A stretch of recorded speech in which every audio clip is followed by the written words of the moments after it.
So shamanism is both a spiritual path and a collection of healing modalities that exist on every continent across the globe. We find this in every culture. And what we're really referring to with shamanism is, and like I mentioned, it's both a spiritual practice and a healing modality. On the one hand, shamanism brings us closer to spirit, capital S, creator, source, God, goddess, however the person connects with that higher source. We do this through honoring all life as sentient and sovereign beings. We honor the cycles of nature, the solstices and the equinoxes. That's the rhythm of nature that we connect in with. But most importantly, as far as shamans go, not only is it that connection with nature, but it's how we do these things. So it's not just a collection of ceremony and ritual. There's an actual process that connects all shamans, whether they're shamans from Siberia or shamans from Peru. And that's that shamans work in an altered state of consciousness. How we arrive at that altered state of consciousness varies from tradition. Some traditions drum. Some traditions use ecstatic dance and movement. Some use breath work. Some use plant medicines. Some use things like deprivations, like going into dark or hot environments to cause this shift in our consciousness. But it's important that we arrive at that shifted consciousness, because that is where our connection to spirit happens within shamanism. That's where our connection to our spirit guides happen. That is where we receive the medicine meaning the guidance from spirit as to how we come back and share that with our client or with our community, with our tribe, our clan. It's in that experience of the shamanic journey, which is not a get up and walk journey. It's an inward shifted consciousness and another reality that we move into to have communion with these higher and other dimensional beings. And that's a great question. And it depends. It depends on, there's a number of factors that will play into that. The first is the method used. And what I mean by that is that the method used, for instance, drumming, when I work with clients in a public setting or even in a private setting, oftentimes drumming is one of the first techniques that we go to help this shift in consciousness. This simple drumming, it's thump, thump, thump, thump, thump. It's representative connecting in with the heartbeat of the earth. But that repetitive pattern, thump, thump, thump, thump, thump, it's hypnotic, and it causes us to move into a hypnotic state. Now that hypnotic state, because it's arrived at fairly easily by just tuning in, like a deep meditation, we can be fairly aware of our surroundings, meaning we're still very much in control of the experience. But I've also had very intense deep sessions with folks that are so far deep into their journey, or I'm so far into the journey with them, that the outside mundane material world in those moments really don't exist. But if someone were to tap me on the shoulder, I would come out of the journey quickly and aware. And that serves a purpose many times of having that kind of foot in both places. Now, when we work with things like plant medicines that cause that shift, that might not always be the case. We might not always have the ability to have a foot in both worlds, because we're now in communion not only with Great Spirit, but we're in communion with the spirit of that plant also, and that we have to give over and surrender, not like waving a white flag of war, surrender, like I give up. It's surrendering from your heart center and saying, I accept, and I'm allowing, I'm trusting spirit to take over and bring me the healing, bring me the medicine that I need. And in those moments, it's sometimes not so easy to just shift right out, nor do we want to. But those are different, so it depends. It depends on the technique used. It depends on the ceremony. It depends on the intention going in. Just how far in and aware of our waking reality we are, as opposed to being fully immersed and completely in those moments unaware of waking reality and fully immersed in the realm of spirit. So both serve a purpose, both have their pros and cons, both equally valid. Any of those, I shouldn't say both, but whether they're with plant medicine or without, using another way to arrive at that altered state, all valid and all equally effective. Just depends on what is needed. And what is needed is dictated by and decided upon between the shaman and the client. Yeah, and that depends on the shaman. And shamans of different traditions offer different things. So for myself, my path is very healing focused and ceremony focused.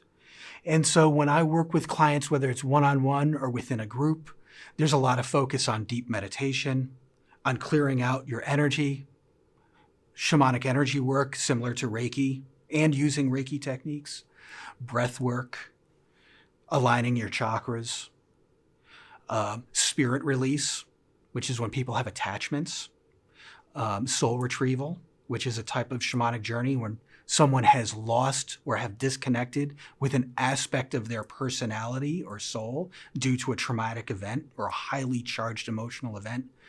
So those are some of the ceremonies and practices, sound healing, using gongs, singing bowls, sometimes song.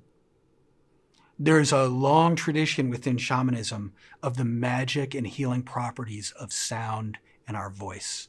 And so almost, not always, but almost always, there will be an element of song or sound with breath work in my healing ceremonies, because that sacred breath helps to bring healing energy and helps to release things that are within us, stuck energies, helps to release blockages in the body, can also help release when we have attachments. So sound, song, breath work are almost always part of an experience when I'm setting up a healing for someone. Yeah. So clients see me for a variety of different reasons. Some clients see me for spiritual connection, developing a deeper connection, personal connection to spirit. And in those circumstances, those tend to be more ceremonial, more ritualistic, involves inviting in people's spirit guides to help show them the way, help point them the way. So for some folks, it's very much a spiritual endeavor. For other folks, there's an emotional or spiritual component. People who have suffered traumas, emotional traumas, who have, and we all have. We've all had trauma in our lives. As long as we're in the flesh, we're going to have things that we need healing in, emotionally and physically. So for some folks, it's an emotional trauma, something that's happened in the past, or in the recent past even, that has caused a wounding, an emotional or spiritual wounding event. And there are those that actually come to me for physical ailments that are going on. As a shamanic practitioner, I cannot give medical advice. However, the reality is that spirituality and our physical wellness and our emotional wellness are not as compartmentalized as our modern thinking would have it. So in reality, when someone's having oftentimes a physical ailment or an issue with their health, there's a spiritual and or energetic and emotional component that is also attached to that. So many times where someone will say, I've got this issue, my shoulder's really bothering me, or I've had issues in my back or whatever, these things are oftentimes rooted in an emotional trauma or a spiritual kind of disconnect. Rarely are these things just isolated unto themselves, where it's just a physical or it's just an emotional or it's just a spiritual. It's rare that that's the case. These things are intricately interconnected and woven. And in many ways, shamans traditionally really fulfilled the roles of what we consider like doctors, clergy members, and clinicians, like clinical therapy, where we have a mental health crisis, we go see a clinical therapist. We have a physical ailment or disease process, we go see a doctor. We're having a spiritual crisis, we go see our clergy. But in reality, shamans wore all of those hats and considered each piece as to how it's affecting the other. And I think that in reality, we're moving to a place where more doctors, traditional Western allopathic medicine doctors, are starting to see the benefits of things like meditation, energy work. It's an exciting time right now to see medicine, modern medicine and science start to intersect with spiritual traditions and healing modalities that our ancestors have known to be true and have used for thousands, maybe tens of thousands of years. And they're starting to intersect and bring a lot of validity to these practices that maybe just 20 years ago would have been easily brushed off as just, woo-woo or, whatever, that it's just, someone waving a feather with some smoke. How could that possibly be effective? And yet it's not just that shallow. There's a lot more to it. And science and doctors, I think, are starting to have those realizations that there's something to this. There's something.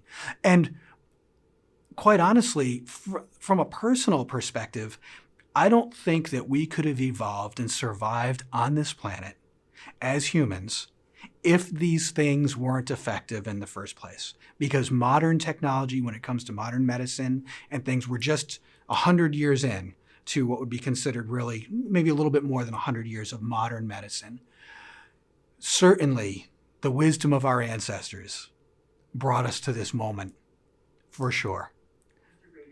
It is. And I always encourage, because I cannot give medical advice, I always stress the importance of bringing, if a client does have a physical disease process going on or a physical ailment, that they continue on with their doctor, they continue on that pathway, and these other pieces become complementary and supportive. And you would be amazed at how supportive some of these things are from people's conditions from one day to the next, and their ability to, the body has a miraculous, the human body has a miraculous ability to heal itself. So it's, shamanism in many ways is a healing modality, but shamans really awaken the healing potential in the other person.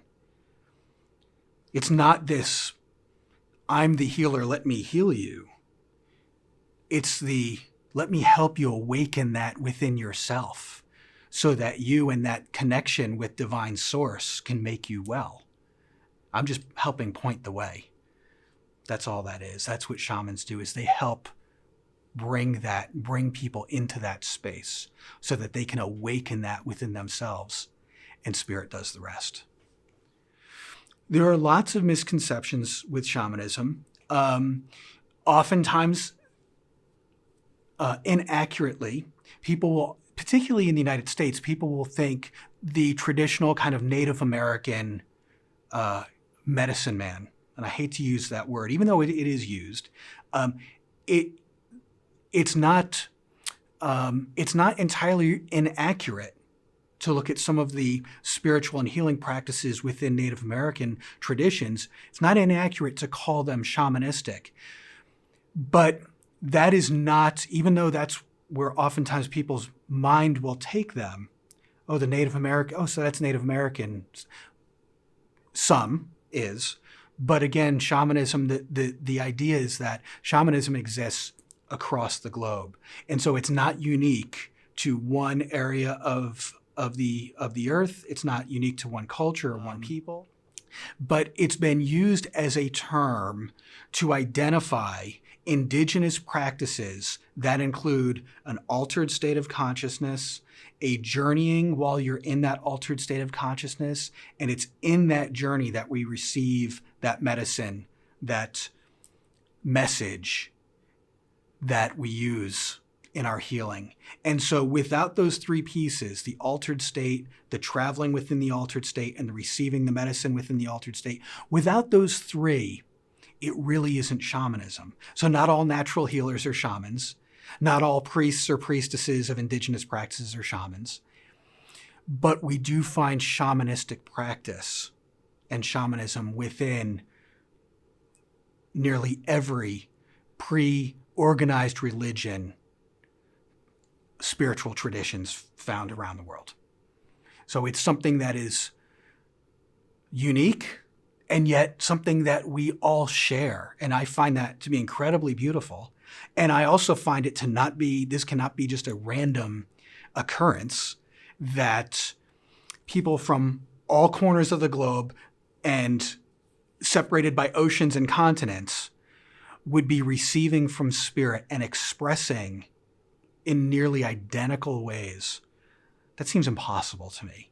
That tells me that spirit has a way to really speak to us, and it's simple, and it keeps us connected to the earth, and it keeps us celebrating life and celebrating the cycles of nature and seeing the cycles of life, death, and rebirth in all aspects outside of ourselves and within us.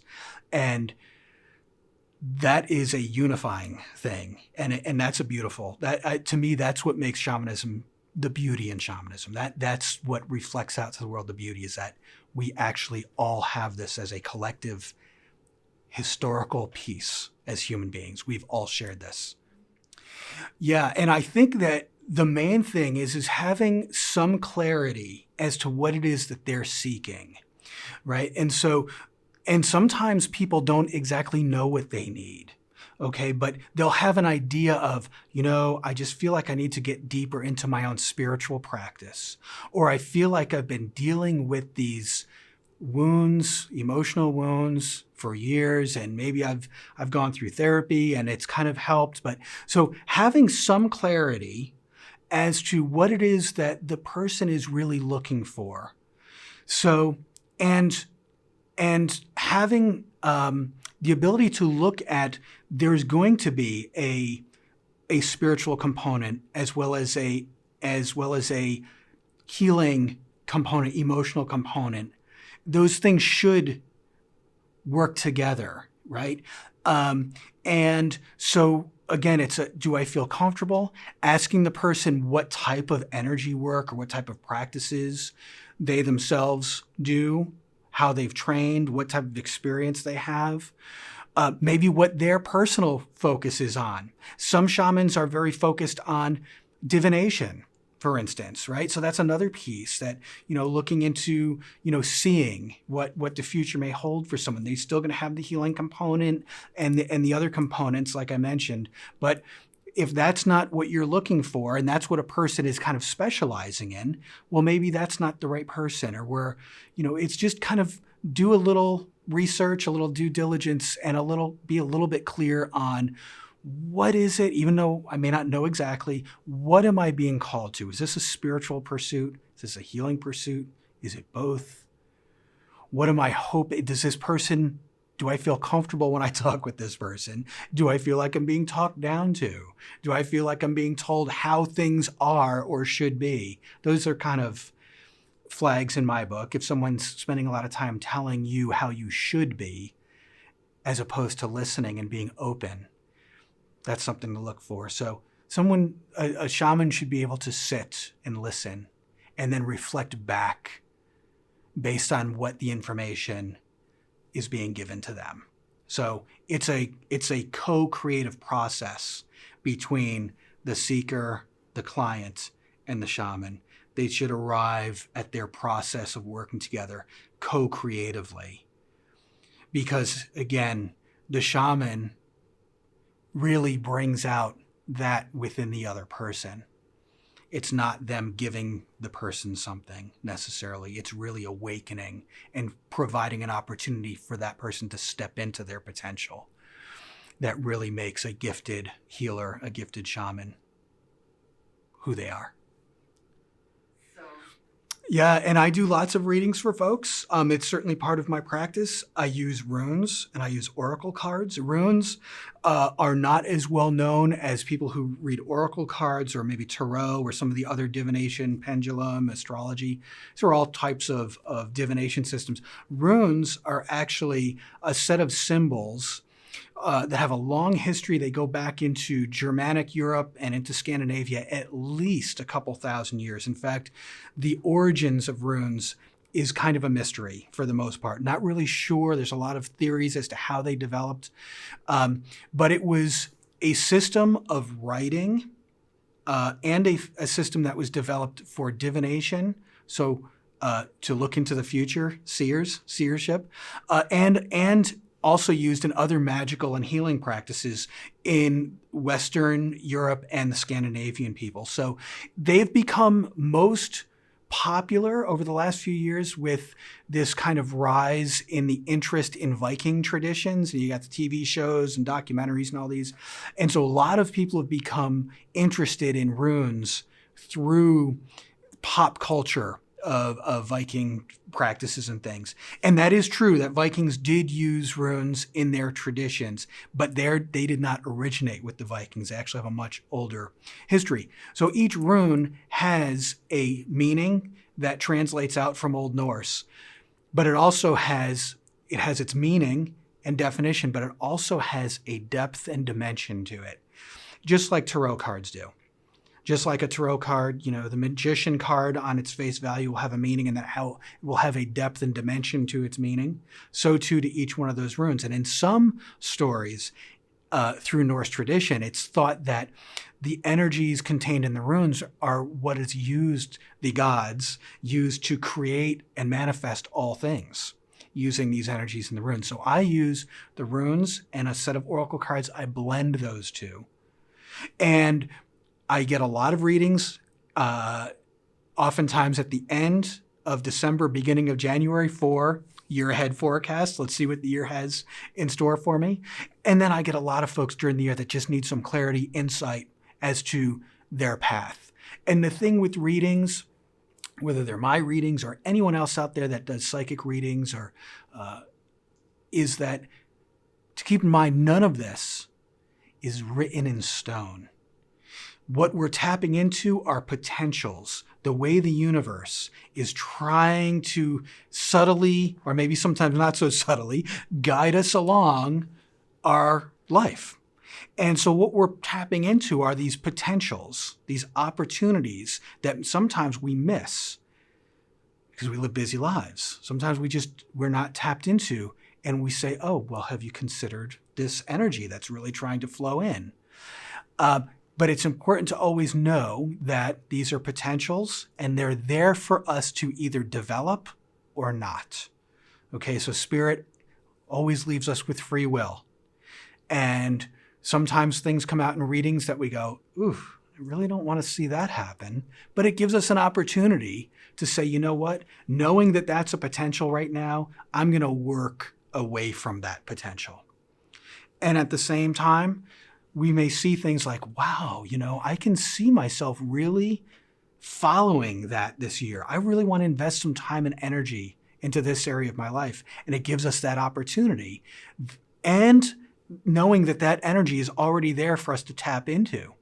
And each year, by the way, there's a collective energy that always happens that helps us on our process that we can tap into. That's not just about us as individuals, how we're being influenced individually, but how we're being influenced collectively.